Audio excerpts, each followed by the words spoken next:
Gemini, how the hell are you? Haven't seen you in a minute. We're going to do your February reading. We're going to start right now by getting into the current energies. I've already cleansed the space and laid out your spread, so let's get into it. All right, with the Queen of Swords and the Seven of Wands in reverse, you may be starting to see in February some places where you may have let your guard down. But with that Queen of Swords energy, it's focused. You're getting clarity. And there's ideas and thoughts about where it's safe to be vulnerable and where it's important to put up your guard. I know some of you are really not fond of letting your guard down. Now, what's challenging this, okay, is the Moon in reverse, the World, and the Ace of Wands. Now, typically, that would not be really a challenge. But you're in your feels. You're in your feels about something. You may be feeling like there's an illusion of some sort around the ending of a situation with the world and a new beginning. Something has come to an end, and then the Ace of Wands gives you a new beginning to take action on something. With that Moon in reverse, you could be feeling some sort of anxiety about that. Like, let's say, for instance, you're starting a new job and one job has ended and the new one has begun to take action on the situation. But with that Moon in reverse, you could be feeling like, oh God, I got to start all the way at the beginning again. I'm at the bottom of the totem pole. And with this Queen of Swords and the Seven of Wands, it's like, okay, new fucking workplace. Who can I be vulnerable around and where do I need to put up my boundaries? That's just an example. Now, what your higher self wants you to know, well, hello, kitty cat. With the Ace of Swords and the Nine of Pentacles, that Ace of Swords is a yes. Ace of Truth, Sword of Truth coming out. And the Nine of Pentacles is, this is something that's going to be fruitful. That's going to bring a lot of growth. It just feels maybe a little uncomfortable in the beginning of that. Now, what you can't see with the Six of Swords and the Three of Swords in reverse, you're starting to heal from things that you've had to move away from.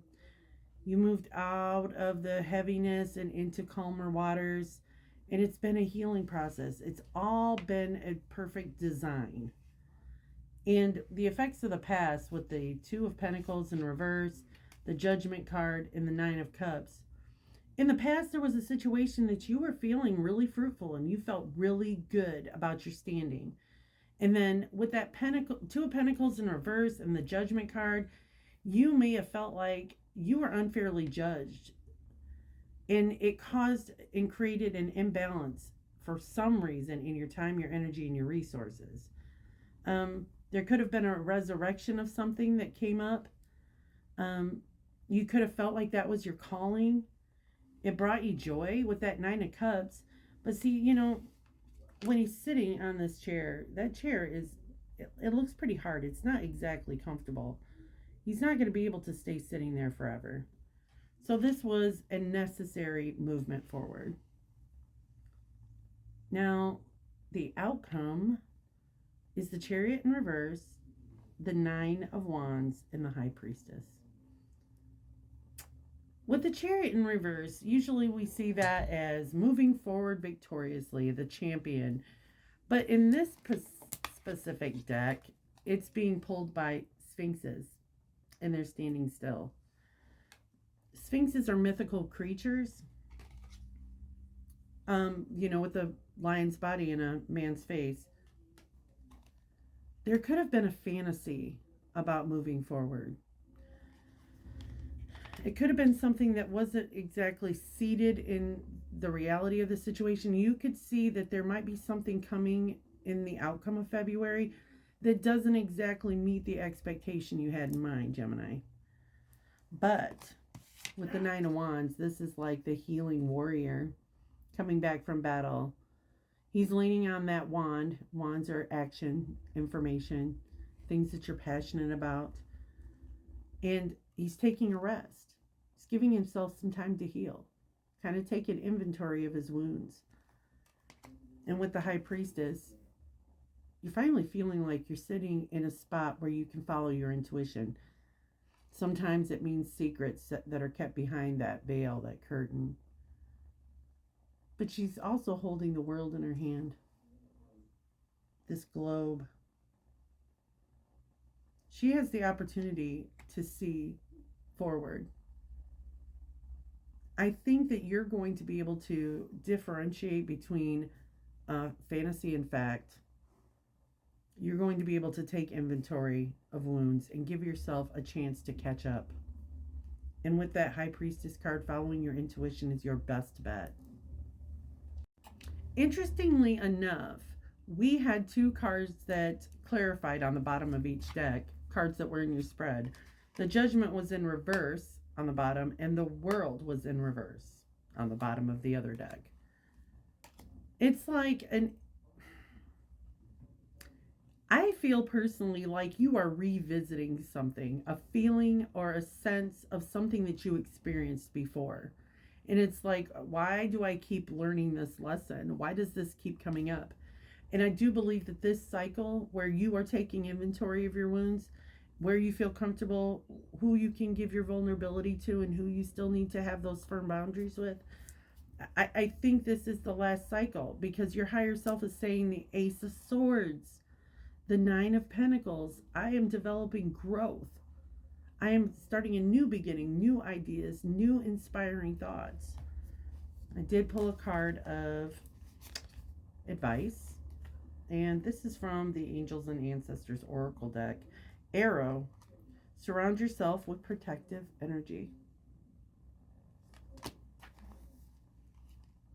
Surround yourself with positive people and experiences and environments that make you feel safe. Call on your angels, guides, and ancestors to bring you protection.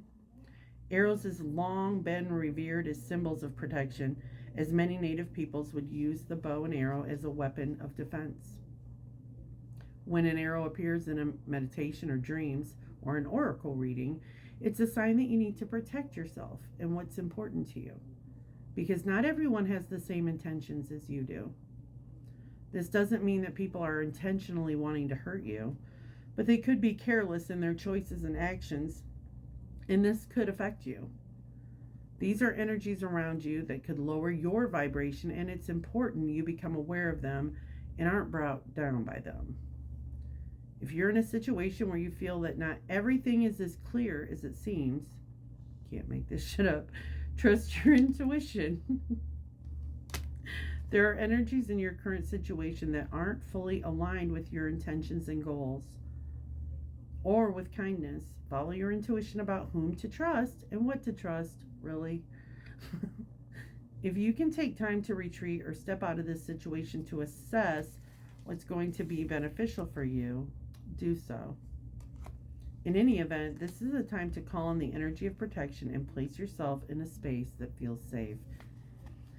Anytime I go into a crystal shop, I always put on a bubble of light, a peaceful protection, like a shield around me, because I do not want to be infiltrated by energies that don't mean me well, and they could unintentionally not mean you well. It's just like I don't let everybody put their hands on me in prayer, because their intentions may not be the same as mine. They may mean well, but it may not serve the purpose that I have intended. So it's just, some people mean well, some people don't. It's better to just cover yourself in that white light of protection, or whatever light you use. I'm not here to judge, but create boundaries. Create that energetic space between you and someone else. I feel like you innately know when something doesn't feel right, Gemini. You guys really do have that ability to see the positive and the negative in situations as the twins. And I really feel like February is going to be a process where you get clarity and you receive healing and you're able to move forward and not repeat the pattern of old behavior. That's what I have for you, Gemini. Thanks for coming in.